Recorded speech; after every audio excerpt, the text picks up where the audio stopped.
Hello everyone. तो आज हम पढ़ने जा रहे हैं अष्टांग हृदय का चैप्टर 2 जिसका नाम है दिनचर्या। तो पहले हम जो प्रीवियस चैप्टर में पढ़े हैं उससे रिलेटेड कुछ जानेंगे, जो इंट्रोडक्शन है। तो प्रीवियस में हमने पढ़ा था बेसिकली कि उसका सैद्धांतिक स्वरूप क्या है। जो हमने उसमें दोष पढ़े थे, त्रिदोषों का वर्णन हुआ था, उसमें बेसिक्स हुआ था कि उसका सिद्धांत क्या होता है, कि वात क्या है, पित्त क्या है, कफ है। सामान्य रूप में ही हमने पढ़ा था, उसका ब्रॉड कैटेगरी नहीं पढ़ी थी। तो अब हम फर्दर चैप्टर्स में ये जानेंगे कि उस दिनचर्या ऋतुचर्या उसमें हम पर्टिकुलर व्याधि के रूप में और दोषों का क्या कर्म होता है उसका प्रभाव जानेंगे।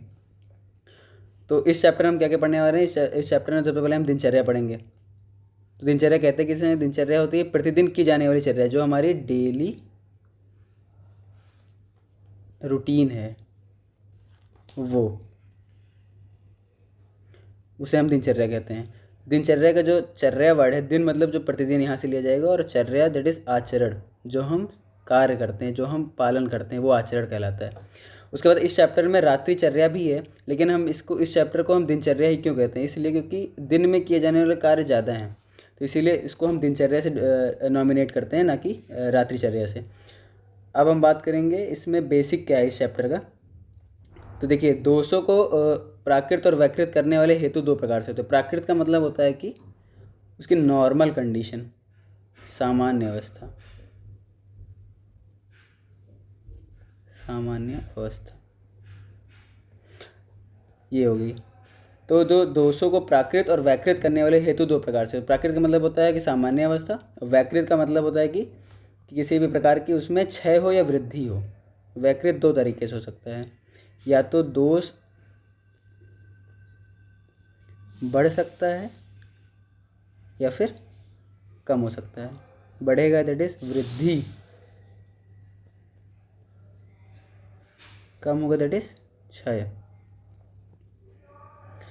तो यहाँ पे हमने देखा कि इस चैप्टर का जो बेसिक है वो है दोषों को प्राकृत और वैकृत करने वाले हेतु दो प्रकार के होते हैं। एक होता है आहार के द्वारा और एक होता है विहार के द्वारा। तो जो आहार के द्वारा होगा वो हम आगे चैप्टर्स में पढ़ेंगे, इसमें आहार वर्ग पूरा बताया गया है। और उसके बाद एक होता है विहार। विहार का मतलब होता है कि जो हम डाइटरी नहीं लेते, जो हम चलते फिरते या फिर जैसा भी हमारा रहन सहन होता है उसके अकॉर्डिंग। तो वो दो तरह से होता है विहार। एक होता है नियत काल और एक होता है अनियत काल। नियत का मतलब होता है जो वास्तविक है, जो हमें करना चाहिए नियति के अनुसार, डेली एक्टिविटी के अनुसार। नियत का मतलब डेली, नियत काल वो है। एक होता है दैनंदिन और एक होता है आर्तव। तो दैनंदिन में हम पढ़ते हैं दिनचर्या और रात्रिचर्या, और जो आर्तव है उसमें हम ऋतुचर्या पढ़ेंगे, जो कि हम अगले चैप्टर में देखेंगे, थर्ड चैप्टर में। और एक होता है अनियत काल, विहार अनियत काल, जिसमें होता है वेग धारण, जो कि फिर हम आगे चैप्टर रोगानुत्पादनी चैप्टर में पढ़ेंगे। रोगानुत्पादनी,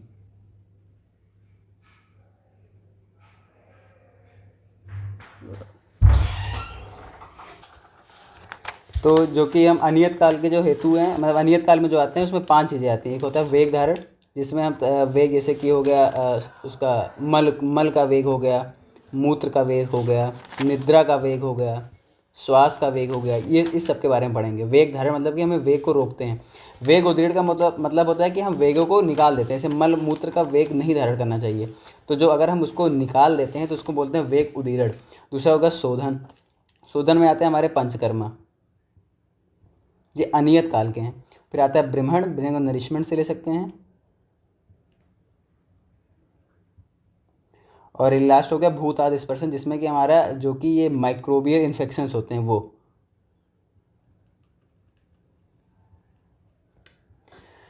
तो अब हम देखेंगे, ये हमने बेसिक पढ़ लिया। बेसिक्स में क्या था इस चैप्टर के, कि दोषों को प्राकृत और वैकृत करने वाले हेतु दो प्रकार से होते हैं, जिसमें एक होता है आहारज हेतु और एक होता है विहारज हेतु। आहारज हेतु जो होता है जिसमें आहार होता है, कौन से आहार क्या करते हैं, कौन से किस दोष को प्रकोपित करते हैं, किस दोष की वृद्धि करते हैं, किसका क्षय करते हैं, किसका समन करते हैं, वो पढ़ेंगे हम नेक्स्ट चैप्टर में, आगे चैप्टर में। और एक होता है विहार। विहार में दो होते हैं, एक होते हैं नियत काल और एक होता है अनियत काल। नियत काल में होता है एक दैनंदिन और एक होता है आर्तव। दैनंदिन में दिनचर्या आती है, रात्रिचर्या आती है। आर्तव में आता है जो ऋतु के अनुसार होगा, जो हम नेक्स्ट चैप्टर में पढ़ेंगे। और अनियत काल होगा जो कि रोगानुत्पादनी अध्याय में पढ़ेंगे, जिसमें वेग धारण, वेग उदीर्ण, शोधन, शमन और भूतादि स्पर्शन। अब हम स्टार्ट करते हैं श्लोक वाइज। तो श्लोक पहले देखेंगे, जिसमें है ब्राह्मो मुहूर्त उत्तिष्ठेत स्वस्थो रक्षार्थम आयुषा शरीर चिंताम निर्वर्त्य कृत शौच विधिस्तता। तो जब श्लोक देखिएगा तो यहाँ पे ब्राह्मो लिखा है, ना कि ब्रह्म। ब्राह्मो और ब्रह्म में डिफरेंस है। ब्राह्मो वर्ड जो है वो मुहूर्त के लिए है। ब्राह्मो एक तरह का मुहूर्त होता है। ब्रह्म मुहूर्त मत बोलना, हमेशा ब्राह्म मुहूर्त बोला जाता है। जो ब्रह्म है, जिस मुहूर्त में ब्रह्म की प्राप्ति होती है। अब ब्रह्म क्या है? ब्रह्म का मतलब होता है ज्ञान, दैट इज़ नॉलेज।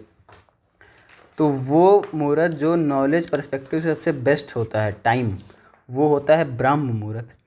तो जो आचार्य वाग्भट क्या बोलते हैं कि ब्रह्म मुहूर्त उत्तिष्ठेत तो स्वस्थो रक्षार्थम आयुषा, मतलब ब्रह्म मुहूर्त में उठना है। बेड को हमें बेड सैया त्याग कर देना है ब्रह्म मुहूर्त में, और फिर उसके बाद अगर जिसको भी अपने स्वास्थ्य की रक्षा करनी है उसको ब्रह्म मुहूर्त में ही सैया को त्याग देना है।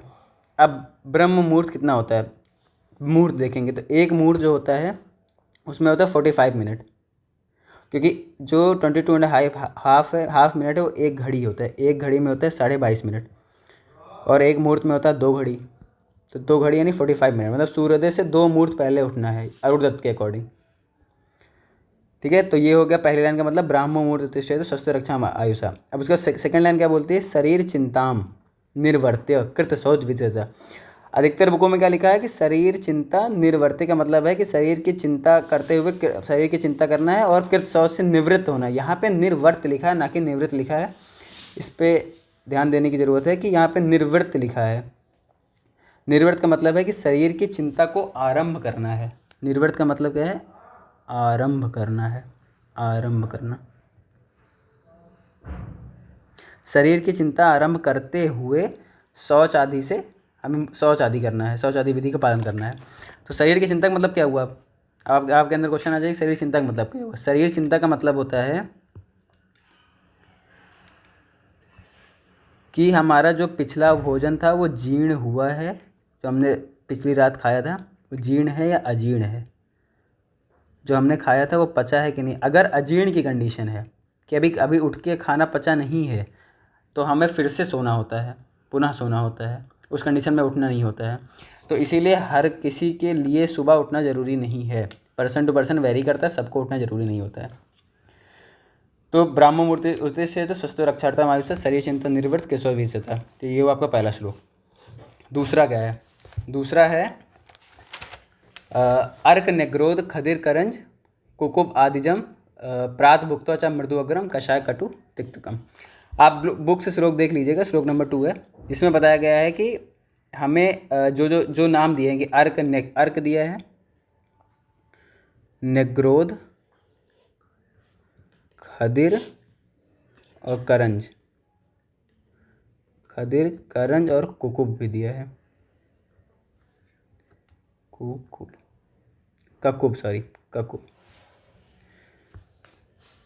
तो ये जो ककुब प्लांट होता है, ये इसका एक पर्याय है जो दिशा, आप पदार्थ में पढ़ते हो, दिशा पर्याय है। और अर्जुन भी है, ये इसको बोलते हैं अर्जुन।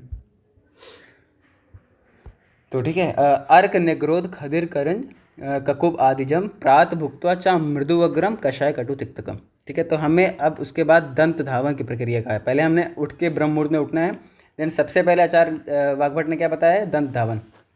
तो दंत धावन में हमें क्या कौन कौन से प्लांट लेने हैं? अर्क का लेना है, निग्रोध लेना है, खदिर, करंज, ककुब। इन प्लांट का यूज़ कर सकते हैं। आज इन्होंने ये बताया, और चरक ने भी अन्य अन्य प्लांट बताए हैं। जैसे चरक ने कुछ बताए हैं, खदिर भी है, और फिर सुश्रुत ने भी बताए हैं, और उसके बाद आपके क्या बोलते हैं वो भाव प्रकाश ने भी बताए हैं। इसमें बेसिकली देखिए, आप श्लोक में सेकंड लाइन क्या लिखा है? प्रात भुक्त्वा च मृदु अग्रम। देखिए, प्रात भुक्त्वा च मतलब प्रातः च और भुक्त्वा च। प्रातः का मतलब कि हमें प्रातः तो करना ही करना है, उसके बाद भुक्त्वा च भोजन करने के पश्चात भी करना है।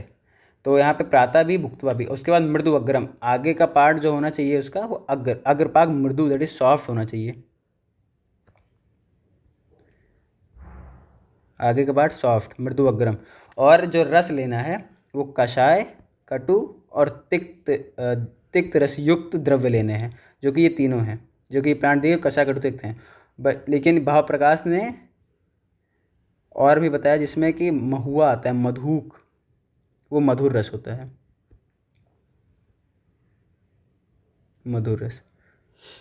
अब क्वेश्चन ये रेज होना चाहिए कि यही रस क्यों, बेसिकली यही रस क्यों। तो ये रस इसलिए लेने हैं कि ये जो रस होते हैं कषाय, कटु और तिक्त, ये कफहर हैं। आपने अगर पढ़ा होगा फिजियोलॉजी में, तो कफहर 3 रस जो होते हैं कफ को कम करते हैं, कौन कौन से हैं? कटु, तिक्त, कषाय। तो ये जो रस हैं वो, और जितनी भी आपकी दिनचर्या की प्रोसेसेस हैं उसमें सब में कफ को कम ही करना है, क्योंकि आप रात में सोते हैं तो जो सलाइवेशन, एक्सेस सलाइवेशन कारण जो कफ बन जाता है उनको कम करना है, चाहे वो दंधावन हो, चाहे वो आपका जीवन निर्लेखन हो, वो सारे सारे कफ को कम करने के लिए। तो सेकंड श्लोक यहाँ से कंप्लीट होता है। अर्क निग्रोध खदिर करंज कखु बादिजम प्रातुर्भुक्ता मृदुअग्रम कषाय कटु तिक्तकम। उसके बाद जो थर्ड श्लोक है वो बताता है कि प्रमाण क्या होना चाहिए, कैसी होनी चाहिए दातौन आपकी। तो उसमें क्या लिखा है? कननीय अग्र समस्थौल्यम प्रागुणम द्वादशांगुलम भक्षेय दंत पवनम दंत मांसान्य बाधयन। इसका मतलब क्या है? इसका मतलब क्या है? इसका मतलब है कननीय अग्र समस्थौल्यम, जो आपकी छोटी उंगली है, लिटिल फिंगर, जो लिटिल फिंगर है उसकी समस्थौल्यम, स्थौल्य मतलब मोटा, उसके अकॉर्डिंगली मोटाई होनी चाहिए, छोटी उंगली के बराबर की, कननीय अग्र समस्थौल्यम। उसके बाद है प्रागुणम द्वादश अंगुलम, द्वादश अंगुल दैट इज 12 अंगुल, मोटी छोटी फिंगर के अकॉर्डिंग, और लंबाई 12 अंगुल प्रमाण। एमसीक्यू में बहुत क्वेश्चन आता है कि अष्टांग हृदय के अनुसार कितना बताया गया है, 12 अंगुल हो गया। उसके बाद क्या है? भक्षे दंत पवनम दंत मांसाय बादेन, जो आपके गम्स है उनकी रक्षा करते हुए करना है, ऐसा नहीं बहुत हार्शली करना है, आराम से करना है, जिससे जो हमारे ये हैं गम्स उनकी रक्षा हो सके। ये नहीं कि वहाँ पे फिर इरिटेशन हो गया, वहाँ पे स्वेलिंग आ गई और वहाँ पे ब्लीडिंग होने लगी। तो थर्ड श्लोक क्या बोलता है? कननी अग्र समस्तौल्यम प्रागुणम द्वादशांगुलम भक्षे दंत पवनम दंत मांसाय बाध्यन। तो थर्ड श्लोक कंप्लीट हुआ।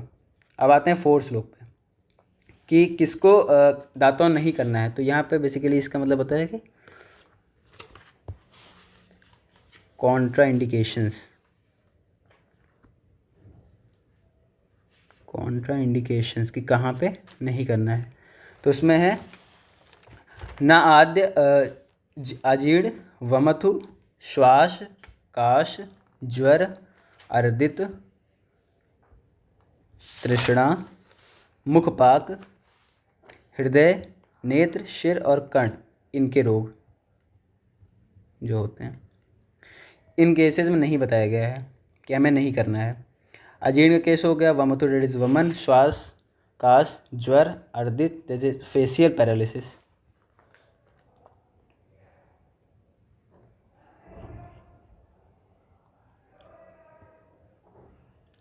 तृष्णा मुखपाक हृदय नेत्र शिर और कर्ण, इनके रोगियों में हमें दातौन इंडिकेट नहीं करना है। अब यहाँ तो हुई दातौन की बात। उसके बाद आता है अंजन। फिफ्थ श्लोक आप देखेंगे, फिफ्थ श्लोक क्या बोलता है? सौविरंजनम नित्यम हितमक्षरोस ततो भजेत चक्षुष तेजोमयम तस्य विशेषा श्लेष्मतो भयम। तो देखिए ये पहले सेकंड लाइन देखेंगे, चक्षुष तेजोमयम तस्य विशेषा श्लेष्मतो भयम, मतलब कि जो हमारे आँख है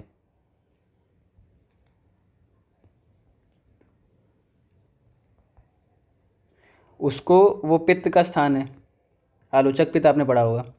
आलोचक पित्त जो है वो कहाँ होता है? नेत्र में। तो उसको, पित्त को किससे समस्या है? पित्त को समस्या है कफ से। प्रॉब्लम किससे? उसको कफ से। तभी श्लोक में क्या सेकंड लाइन बोल रहा है? चक्षुष तेजोमयम तस्य विशेषा श्लेष्मतो भयम, श्लेष्मा से उसको भय है।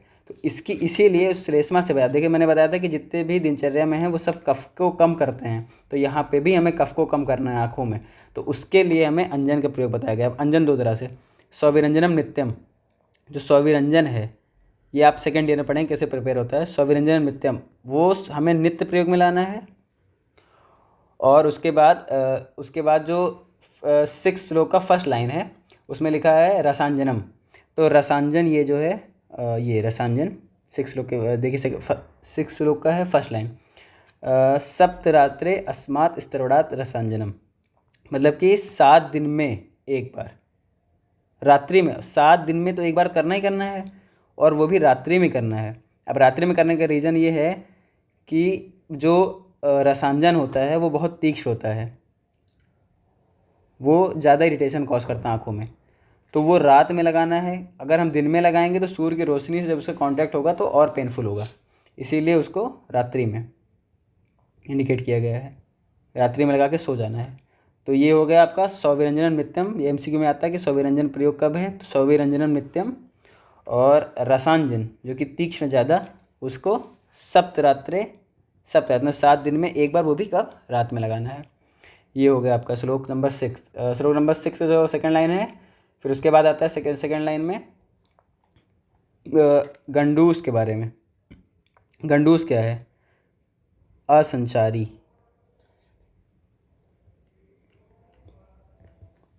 इसमें क्या बोलता है, ततो नावरण गंडूष धूम तांबुल भाग भवेत। तो ठीक है, नस से पहले तो नस के बारे में जानते हैं। नस से क्या होता है, नस से एक तरह से एक ऐसी टेक्निक है जिसमें हम नेजल कैविटी के थ्रू ड्रग्स इंट्रोड्यूस करते हैं। ये बहुत तरह से होता है नस। एक तो होता है केवल डायरेक्ट चूर्ण फॉर्म में, कि उसको बोलते हैं प्रथमन नस, जिसमें हम क्या करते हैं कि पेशेंट के सामने पाउडर फॉर्म में ड्रग्स लाते हैं और उसको ब्लो करते हैं, फूंकते हैं, जिससे नाक के अंदर वो चूर्ण जाता है। वो सबसे तीक्ष्ण होता है प्रथमन नस। और एक होता है अवपीड़क नस, अवपीड़क, जिसमें स्नेह के, वो कल के फॉर्म में, कल दैट इज पेस्ट फॉर्म में, पेस्ट फॉर्म में ड्रग्स आता है, बनाया जाता है पेस्ट फॉर्म में, फिर उसको स्क्वीज़ करके पेशेंट के नाक में डाला जाता है। और फिर उसके बाद आता है प्रतिमर्श नस और आता है मर्श नस। तो इसके अलग अलग काल बताए गए हैं, ये आपको चरक संहिता में मिलेगा कि कितने कितने काल बताए गए हैं, कब कब डालना चाहिए। ठीक है, तो ये प्रतिमर्श नस हो गया, और मर्श नस, और एक होता है प्रथमन नस, और एक होता है अपीडक नस। तो ये टाइप हो गए नस के, मतलब कि हम नेजल कैविटी में ऑयल डालते हैं, ये प्रतिमर्श नस में और मर्श नस में। और उसके बाद गंडूस। गंडूस होता है असंचारी, मतलब कि इसमें ओरल कैविटी में हम ड्रग्स को इंटेक करते हैं और उसके बाद इतना इंटेक करते हैं जिससे वो मूवमेंट ना हो सके मुंह में। ये होता है गंडूस। और इसी के ही सिमिलर एक प्रोसेस होती है, इसको बोलते हैं कवल, जिसमें हम ऐसा डिफ्रेंशिएट करने को आता है कि कौन सा मुख में रख के मूवमेंट करते हैं और किस में नहीं करते। तो गंडूस होता है असंचारी, गंडूस होता है असंचारी, और कवल होता है संचारी। मतलब इसमें आप मुंह में रख के और गार्गलिंग कर सकते हो। जो हमारा, जिसको गार्गलिंग बोलते हैं, वो बेसिकली कवल है, और गंडूस असंचारी होता है जिसमें मूवमेंट नहीं कर सकते हैं। उसके बाद आता है इसी में जो 6 श्लोक का लास्ट लाइन है, उसी में है गंडूस धूमपान।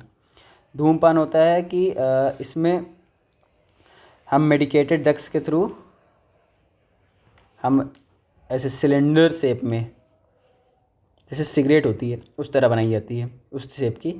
तो वो बेसिकली किस प्रॉब्लम है, वो भी जो है नस से भी आप देंगे तो कफवात रोगों में, ये विकारों में, और गंडूस भी, धूमपान भी, ये सारे कफवातज ही रोगों में यूज़ किए जाते हैं। तो दिनचर्या में भी जो बेसिक है वो कफ को लेके है, कफ हटाना है, और जो प्रोसेस बताई गई हैं वो भी कफवात हर ही हैं। तो इसमें भी हम धूमपान करते हैं, जिसमें मेडिकेटेड ड्रग्स के थ्रू उसका पेस्ट बना के, और उसको क्या बोलते हैं, स्नेह के साथ घी आदि मिला के उसमें वो बनाया जाता है सिलेंडर शेप का, और फिर उसको स्मोक किया जाता है। उसका प्रोसेस चरक में मिलेगा कि आपको कैसे पीना है। और उसके बाद इसमें जो 4th वर्ड है वो है तांबुल चवड़, मतलब तांबुल दैट इज, जो लेमन लैंग्वेज में करेंगे तो पान से, तांबुल मतलब ही होता है पान। तो इसमें और भी सुगंधित ड्रग्स ऐड करके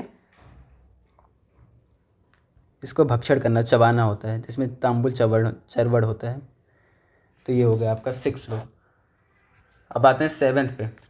7th में फिर वही काउंटर इंडिकेशन आ जाएगा कि 7 श्लोक क्या बोलता है, तांबुलम छत्र पित्तास्त्र रुक्षोत कुपिता चक्षुषाम विष मूर्छात मद आर्तानाम अपत्यम शोषणामापी। तो किसके किसके लिए नहीं बोला है तांबुल सेवन, किसको काउंटर इंडिकेट, किसको नहीं करना है। छत रोगी में, छत रोगी, उर्क्षत छतचकास, ये डिजीज़ हैं। रक्तपित्त भी डिजीज़ है रुक्ष प्रकृति वाले में। रुक्ष प्रकृति क्यों, क्योंकि बेसिकली जो आपका ये है तांबुल सेवन,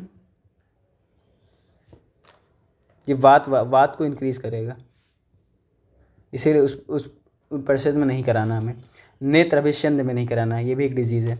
विष में, मद में और मूर्छा में, इन पेशेंट में नहीं कराना है। शोष रोग में, इसमें भी नहीं कराना है। तो ये होगा कॉन्ट्राइंडिकेशन कि हमें किस किस में नहीं कराना है। हमें उर्शक्त में नहीं कराना, क्षतस्कास में, रक्त पित्त में, रुक्ष प्रकृति में, नेत्र अभिष्यंद में, विष में, मद में और मूर्छा में, तीनों में नहीं कराना है। उसके बाद शोष रोग में, इन सब में भी नहीं कराना है।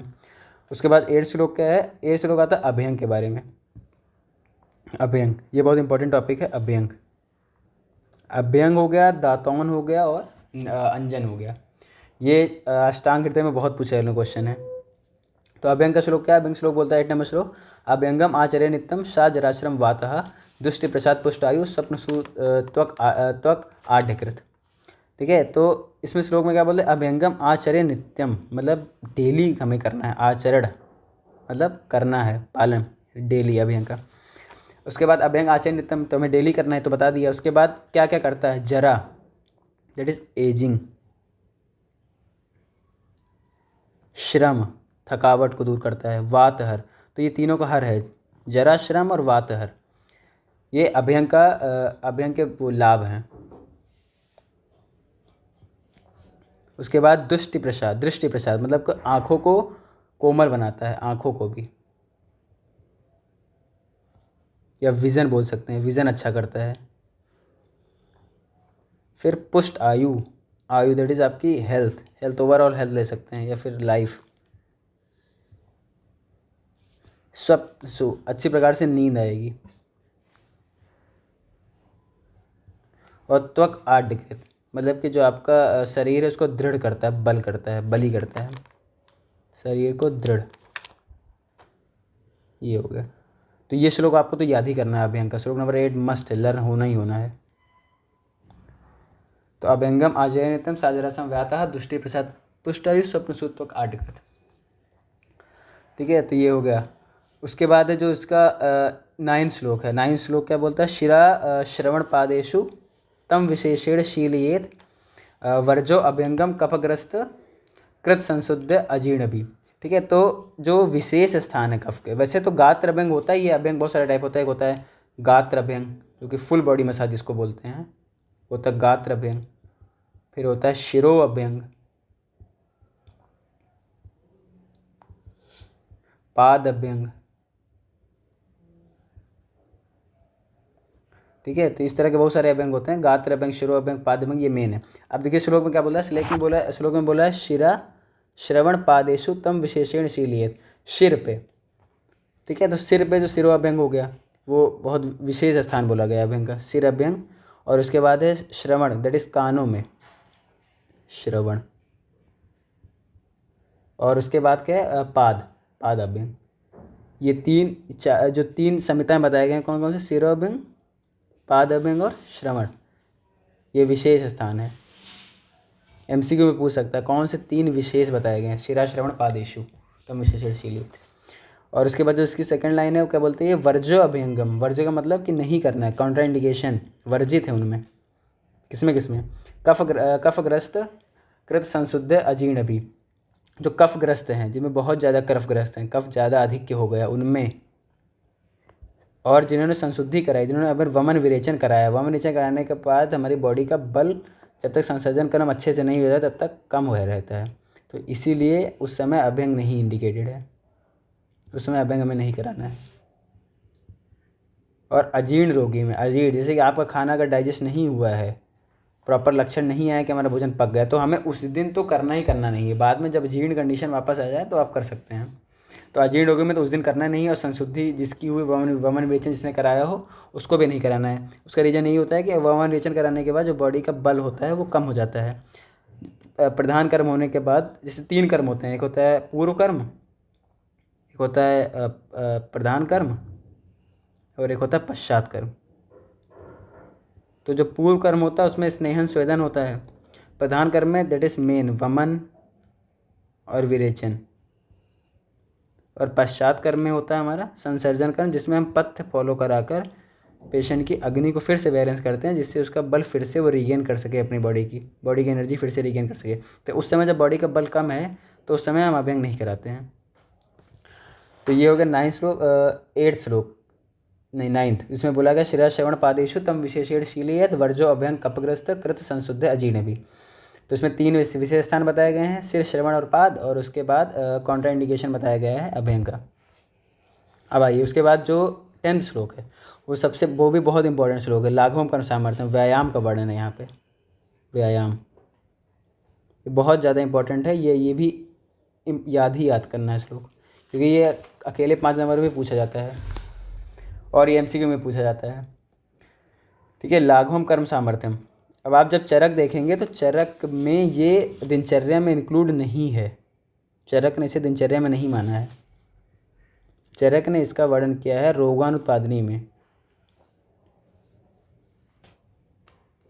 चरक ने दिनचर्या में नहीं माना है इसको। चलिए देखते हैं नंबर 10 श्लोक, जिसमें बोला गया है लाघवम कर्म सामर्थ्यम दीप्तो अग्नि मेघदशा छया विभक्त गणगात्रम व्यायाम उपजायते। लाघवम कर्म सामर्थ्यम मतलब कि शरीर में लघुता लाता है। 5 गुण बताए गए हैं श्लोक में, देखिए लाघवम हो गया पहला, दूसरा हो गया कर्म सामर्थ्यम मतलब कि हमें कर्म करने में सामर्थ्य बनाता है। उसके बाद है दीप्तो अग्नि मेधसा छया मतलब कि जो आपका, एक सेकेंड, दीप्तो अग्नि मेधसा छया दीपन कर्म भी करता है ये बॉडी में, अग्नि को बढ़ाता है। दीपन का मतलब अग्नि बढ़ाना।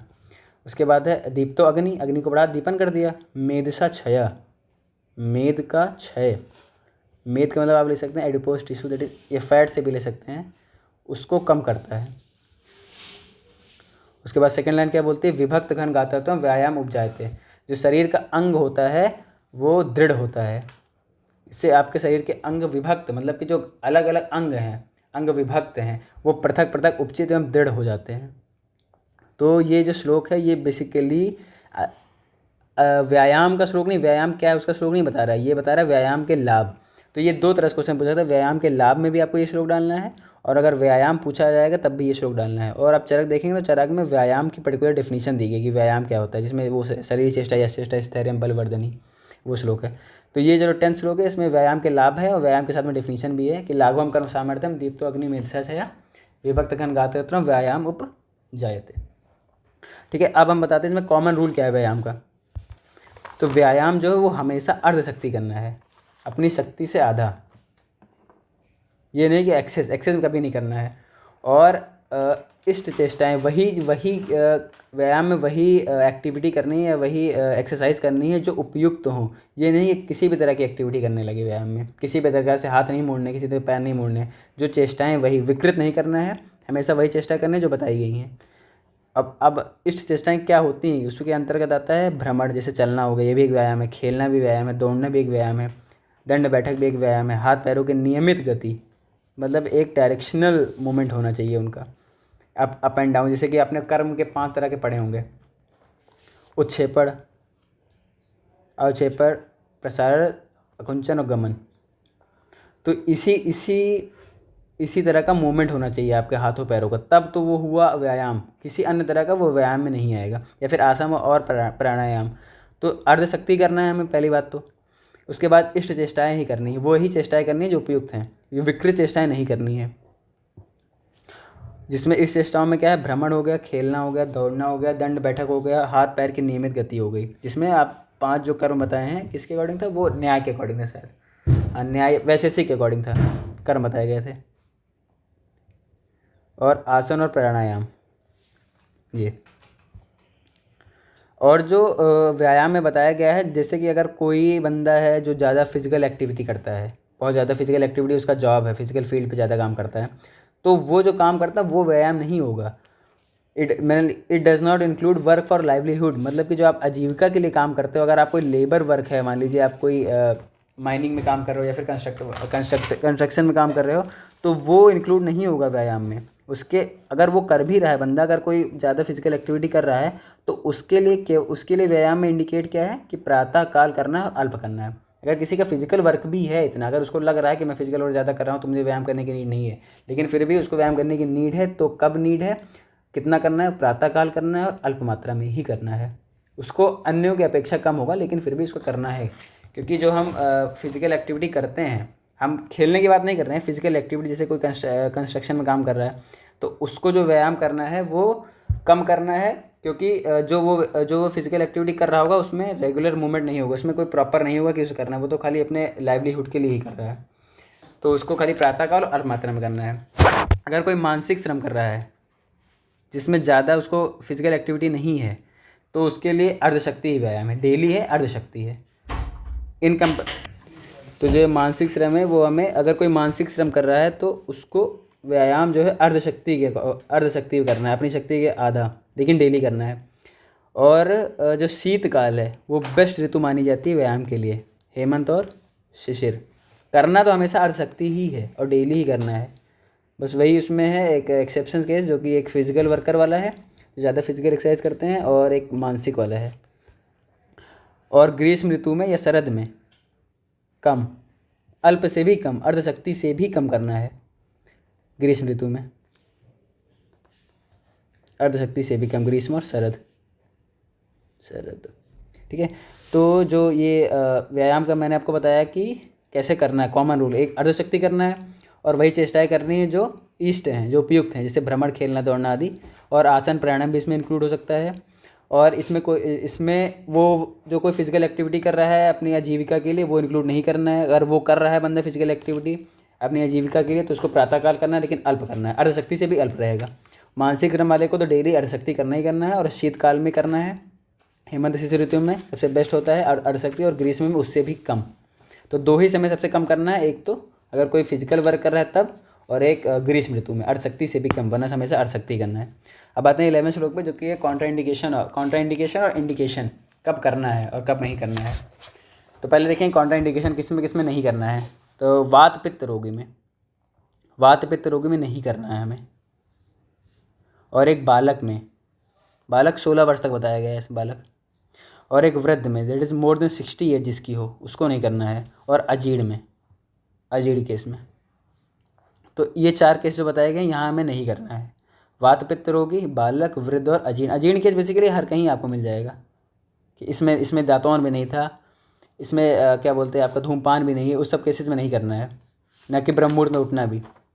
और उसके बाद इसमें इंडिकेशन जो बताया गया है वो है अर्धशक्त्या निषेव्यस्तु बलिभी स्निग्ध भोजी भी, जो 11वें श्लोक का सेकंड पार्ट है, सेकंड लाइन जो दिख रही है 11वें श्लोक की, उसमें बताया गया है कि व्यायाम का सेवन बलवान एवं स्निग्ध भोजन करने वाले व्यक्ति को करना चाहिए। तो जो स्निग्ध है भोजन करते हैं डेली, जिनका स्नेक दैट इज, अगर वो चारों तरह के स्नेह में से कोई भी ले रहे हैं, चतुर्विध स्नेह आपने पढ़े होंगे, सर्पी,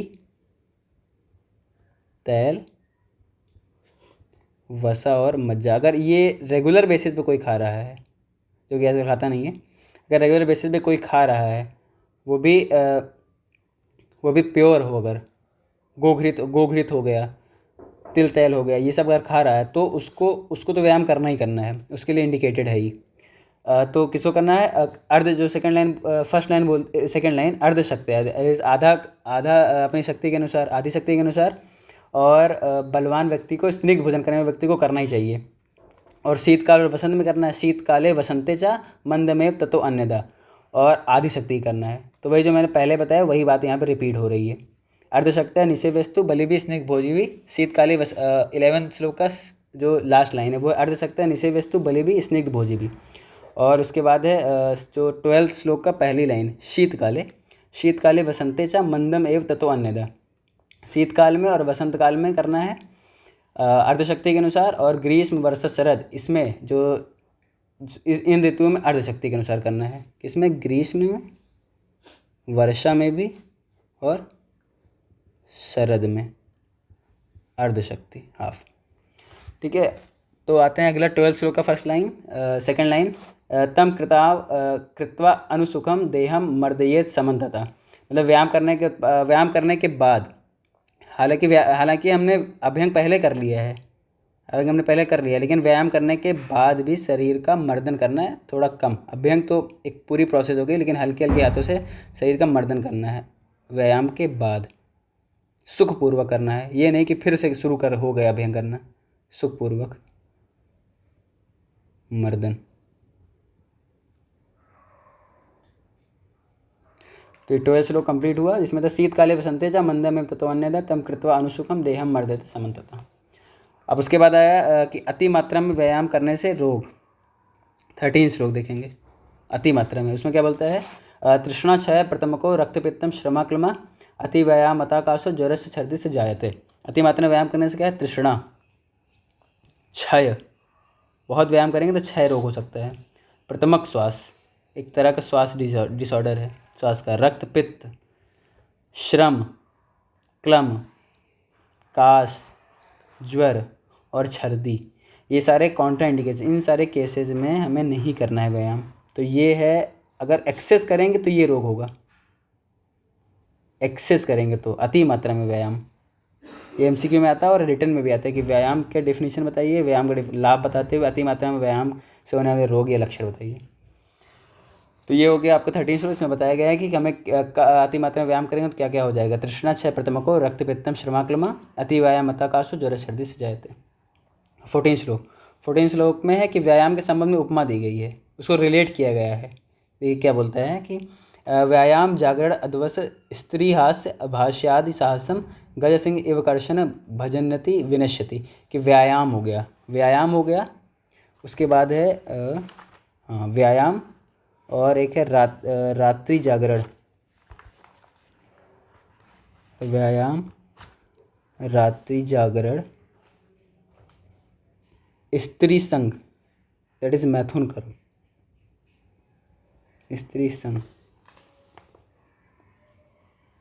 और है हास्य, जागरण अध्वस स्त्री हास्य, और उसके बाद है भाष्य आदि।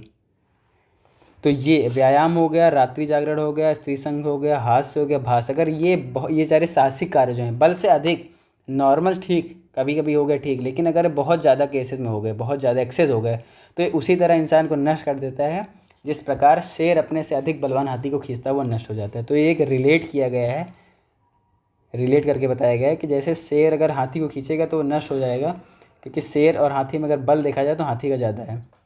तो उसी तरह अगर ये व्यायाम हो गया, रात्रि जागरण हो गया, स्त्री संग हो गया, हास्य हो गया, और भाषण में बहुत ज़्यादा भाषण देना, ये बोलना बेसिकली, हास्य बहुत ज़्यादा हंसना, ये सारे केसेस जो हैं जितने बताए गए ना आपको, सारे व्यायाम, रात्रि जागरण, स्त्री, इसमें सब में वात बढ़ता है बहुत ज़्यादा। अगर आप करते हैं तो बहुत ज़्यादा एक्सेस वात बढ़ जाता है बॉडी में। रात्रि जागरण से भी वात बढ़ेगा, रुक्षता बॉडी में बहुत आ जाती है। स्त्री संग करने से वात बढ़ता है, हाथ ज़्यादा हंसने से वात बढ़ता है, और भास, क्योंकि बेसिकली वात की प्रक्रिया है, वात ही रेगुलेट करता है इनको। तो ज़्यादा करने से उसी प्रकार शरीर नष्ट होता है जिस प्रकार शेर हाथी को खींचने से नष्ट हो जाएगा। साहसिक कार्य जितने भी होने चाहिए वो अकॉर्डिंग टू स्ट्रेंथ होने चाहिए, अकॉर्डिंग टू स्ट्रेंथ, अपनी शक्ति अनुसार। साहसिक कार्य का मतलब ये नहीं होता है कि ट्रेन के सामने कूद जाना। साहसिक कार्य का मतलब होता है कि हमें अपने बुद्धि के अनुसार कार्य करना है, और वो भी तब करना है जब ज़रूरत हो, स्ट्रेंथ अपनी शक्ति के अनुसार और बुद्धि के अनुसार। और कोई भी वो काम जो आपको नहीं कर पाते हैं या फिर आप उसको अर्जित करना चाहते हैं, तो वो डेली प्रैक्टिस से कर सकते हैं। वो सारे कार्य जो डेली प्रैक्टिस से अचीव हो, धीरे धीरे स्टार्ट करके करना है। कोई भी अगर आप कोई व्यायाम भी करते हो तो ये नहीं कि आज हमने 100 पुशअप एक ही दिन में मार लिए, धीरे धीरे करके उसको बढ़ाना है डेली प्रैक्टिस से। तो यहाँ तक था व्यायाम का। अब उसके बाद आता है उद्वर्तन। उद्वर्तन क्या बोलता है, उद्वर्तन में श्लोक है, श्लोक नंबर 15। उद्वर्तनम कफहरम मेधसा प्रविलायनम स्थिरीकरणम अंगानाम त्वक प्रसाद कर परम। उद्वर्तनम कफहरम, जो उद्वर्तन है। अब व्यायाम में क्या था, व्यायाम में था दीप्तो अग्नि मेधसा क्षय। वर्ड्स पे देखिएगा, श्लोक से पूछता है मेधसा क्षय, मेध का क्षय करता है व्यायाम, और उद्वर्तनम तो कफोहरम, कफ को हरता है उद्वर्तन। उद्वर्तनम तो कफोहरम मेधसा प्रविलायनम, मेध का प्रविलायन करता है, मतलब मेध को विलीन करता है, मेध को डिजॉल्व करता है। मेध का वो मेधसा क्षय था, मेधसा प्रविलायनम। तो एमसीक्यू में ऐसे पूछ सकता है कि मेधसा प्रविलायन, तो आपको लगेगा मेध में दोनों व्यायाम मार देते हैं, लेकिन नहीं, मेधसा प्रविलायन वर्ड आया तो ये, और मेधसा क्षय आया तो व्यायाम। तो उद्वर्तनम कफोहरम मेधसा प्रविलायनम। और सेकंड लाइन क्या बोलता है, स्थिरीकरणम अंगानाम त्वक प्रसाद कर परम। स्थिरीकरण, अंगों में स्थिरता लाता है, अंगों को स्थिर करता है उद्वर्तन। उद्वर्तन होता है, रुक्ष उद्वर्तन भी होता है, स्निग्ध भी होता है। उद्वर्तन मतलब बेसिकली क्या होता है, उद्वर्तन मतलब होता है कि रबिंग, जैसे कि पाउडर से बॉडी को रगड़ते हैं, बॉडी को रब करते हैं पाउडर डाल के, उसको घर्षण करते हैं। घर्षण मतलब फ्रिक्शन जो होता है, फ्रिक्शन रब करना। उसके थ्रू करते हैं, ये उद्वर्तन एक प्रोसेस होती है।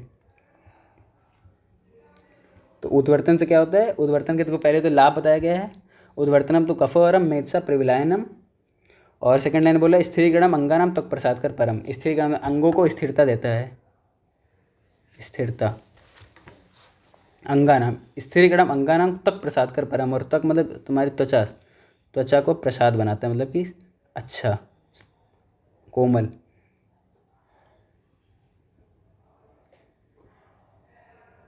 निर्मल।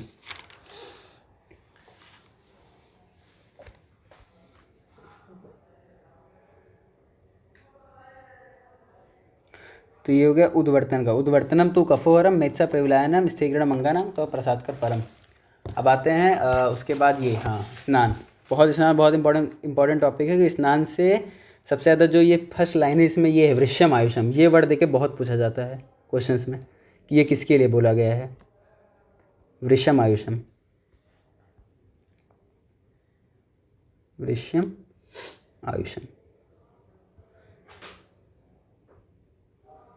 तो इसका पहला लाइन क्या बोलता है, दीपनम वृश्यम आयुषम स्नानम ऊर्जा बलप्रदम कंडु मर श्रमस्वेद तंद्रा त्रिदा पापामजित। ठीक है, अब तो क्या मतलब है कि दीपनम वृश्यम आयुषम, जो दीपन कर्म होता है, स्नान करने से दीपन, दैट इज हमारे बॉडी में जो हमारी डाइजेस्टिव पावर अग्नि वो बढ़ती है। वृश्यम दैट इज वृश्य होता है। वृश्य का मतलब क्या था, वृश्य का मतलब खाली वही नहीं होता जो आप शुक्र धातु से केवल रिलेट नहीं करते हैं। वृश्य का मतलब होता है कि रस रक्त जितनी सप्त धातुएं हैं, रस से लेकर रक्त मांस में, रस रक्त मांस में अस्थि मज्जा शुक्र तक, सारी धातुओं का वर्धन होता है, सारी की सारी धातुओं का।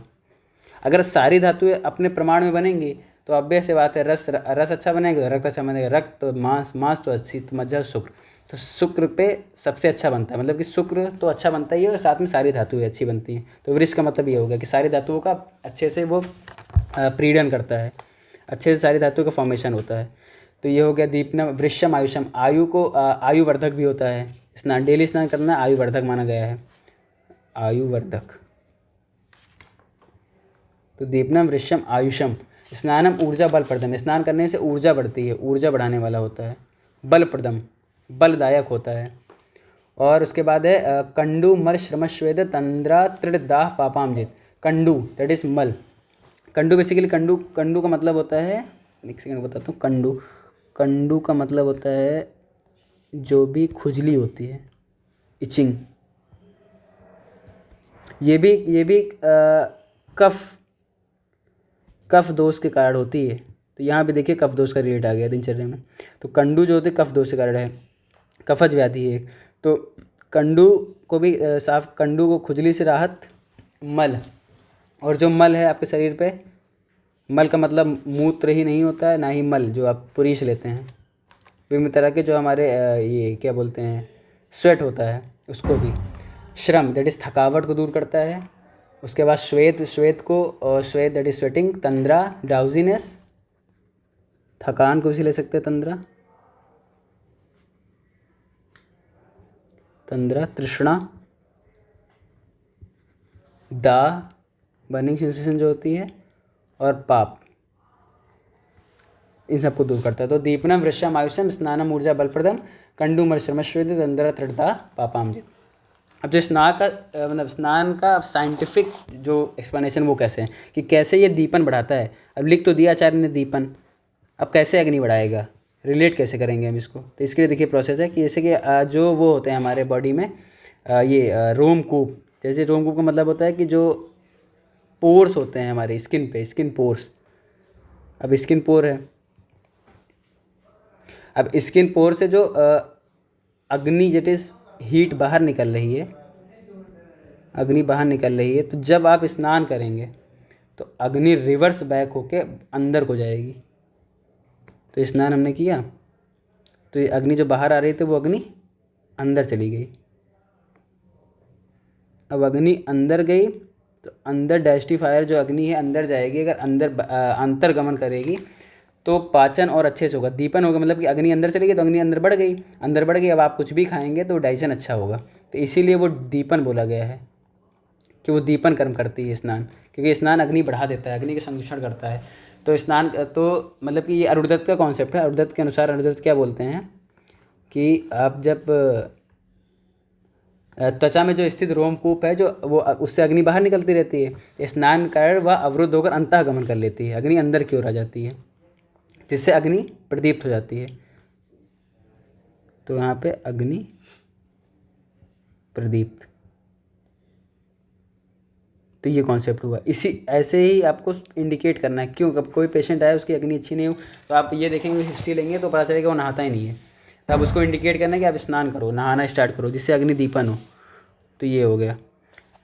तो अंतर्गमन करने से अग्नि दीप्त होती है, तो त्वक स्थित मल आदि का अपनयन होने से स्वेद आदि निर्गमन भी सम्यक होता है। अब वहाँ पे जो स्किन में पोर्स में जो गंदगी होगी वो भी क्लीन हो जाएगी, तो जिससे अच्छी से अग्नि अंदर जा सकेगी, वापस जो अवरुद्ध अग्नि थी वो वापस बैक होकर वापस जा सकेगी पीछे की ओर, शरीर के अंदर की ओर। तो ये एक कॉन्सेप्ट हुआ। दूसरा कॉन्सेप्ट ये है कि जो रक्त वाहिनी है, दैट इज़ जो यहाँ वहाँ पे वो है वेन्स और आर्टरीज, जब आप स्नान करते हैं तो वो कॉन्ट्रैक्ट होती है, कॉन्ट्रैक्ट होगी तो ब्लड फ्लो बैक होगा पीछे की ओर, बॉडी की ओर, तो ब्लड फ्लो एब्डोमेन की ओर ज़्यादा आएगा। अब एब्डोमेन की ओर ब्लड फ्लो हुआ तो वहाँ पे जो डाइजेस्टिव जूसेस हैं, ब्लड फ्लो एब्डोमेन के हुआ तो डाइजेस्टिव जूसेस और सिक्रीट होंगे, तो जिससे आपका डाइजेस्टिव सिस्टम अच्छा रहेगा। तो इसीलिए उसको दीपन बोला गया है। तो मतलब कि जो रक्त वाहिनियाँ हैं वो संकोच होकर रक्त प्रवाह कम होकर कोष्ठ की ओर गमन करता है, जैसे एब्डोमेन की ओर गमन करता है, तो वहाँ पे भी अभिवृद्ध हो जाता है। अब वहाँ के अवयव अधिक कार्य करते हुए पाचक रसों का अच्छे से सिक्रीशन करते हैं, जिससे अग्नि दीप्त होती है। तो इसीलिए बोला जाता है कि हमेशा भोजन के पहले ही स्नान करना है, ना कि भोजन के बाद। भोजन के बाद करेंगे तो क्या होगा, भोजन के बाद अगर आप स्नान कर लिए तो अंदर तो पाचन का कार्य चल ही रहा था, अंदर पाचन कार्य चल रहा था, अगर आपने फिर से स्नान कर लिया तो पाचन काम में अवरुद्धता आ जाती है, फिर से अग्नि वहाँ पे आ जाएगी जिसको डिस्टर्ब कर देगी। इसलिए हमेशा भोजन के पहले स्नान करना है। ये भी एक हेतु मिलता है पेशेंट में कि वो खाने के बाद स्नान करते हैं, तो उनको हमेशा कॉन्स्टिपेशन की शिकायत रहती है।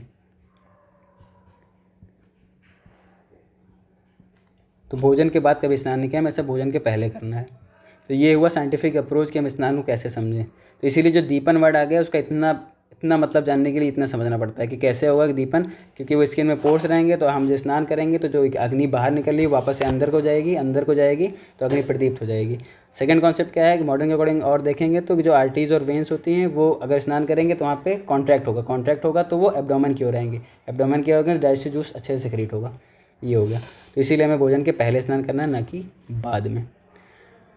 और उसके बाद 17 श्लोक है वो स्नान विधि बताती है कि हमें कैसे स्नान विधि करना है। देखिए ये बहुत अच्छा कॉन्सेप्ट है। उसमें बताया कि उष्णाम्बु अनाथ कायस्थ परिषेको बलावह तैनेव तत् उत्तमांगस्य बलहृत केश चक्षुषाम। उष्ण पानी से शरीर के निचले भाग का स्नान करना बलदायक है। उष्ण पानी, अगर उष्ण जल है तो अधो शरीर, मतलब कि शरीर के नीचे का पार्ट, कमर से नीचे, बेसिकली कमर से ले सकते हैं, शरीर से के नीचे का पार्ट उष्णाम्बु, गर्म जल से, ठीक है।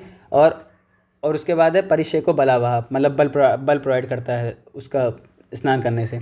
अगर उत्तम अंग है तो उत्तम करना है तो उष्ण पानी से उत्तमांग का परिषेक करने से बाल और आँख का कष्टदायक होता है। सेकंड लाइन क्या बोलती है, तैनेव तत् उत्तमांगस्य बलहृत केश चक्षुषाम। बल का हृत, दैट इज बल का नाश करता है, केशों का भी नाश करता है। अगर उष्ण जल है, अगर ऊपर से डालेंगे तो केश तो नाश करेगा ही, बल भी और आँखों के लिए भी नुकसान है। तो ये हो गया उत्तमांगस्य। अब देखिए उसके बाद यहाँ पे एक और कॉन्सेप्ट है कि अगर उत्तमांग में उष्णाम्बु स्नान हानिकारक तो है ही, लेकिन अधकाय में अगर नीचे शरीर में कर रहे हैं तो वो कोई बेनिफिट नहीं देगा, लेकिन वो नुकसान भी नहीं करेगा। बेनिफिट तो नहीं है अगर नीचे शरीर में करेंगे अधकाय में, लेकिन कोई नुकसान भी नहीं है, मतलब लाभ भी नहीं है। ठीक है, ये हो गया, हानिकारक नहीं है। अतः सामान्यतः सबसे बेस्ट क्या है, ताज़ा पानी, ना आप अधिक शीतल और ना ही अधिक उष्ण, तो शीतल जल बेस्ट है, सॉरी ताज़ा पानी बेस्ट है।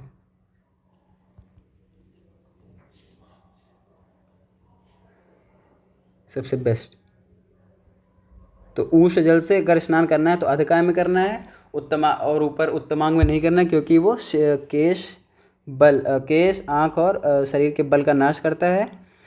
और जो उष्ण जल है वो अधकाय में सुकारक है, लेकिन कोई प्रॉब्लम क्रिएट नहीं करेगा।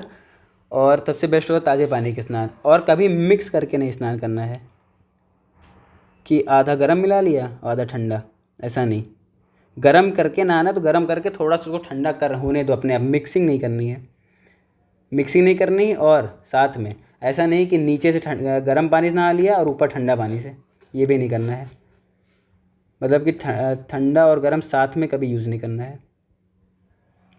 ये इंडिकेशंस है, ये प्रैक्टिकल के लिए। बाकी आप श्लोक में क्लियर है कि उष्टाम्बु अनाथ कायस्थ परिषेको बलावा तेनेव तत् उत्तमांगस्य बलहृत केश चक्षुषा। अब आते हैं 18 श्लोक में, जिसमें कॉन्ट्रा इंडिकेशन है कि कहाँ पे हमें किन किन पेशेंट पे हमें नहीं करवाना है। उसमें है कि स्नानम अर्दित नेत्रास्य कर्ण रोगा अतिसारिषु आदमान पीनस अजीर्ण भुक्तवत्सु चा गर्हितम। किसमें? स्नानम अर्दितम, अर्दित के रोगी में,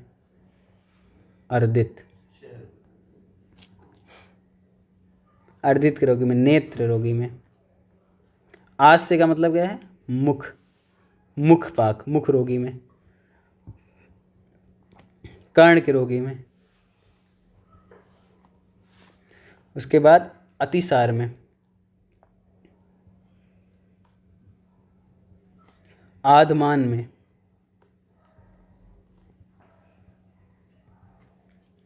उसके बाद क्या है? आदमान पीनस, जिसको बोलते हैं राइनाइटिस भी,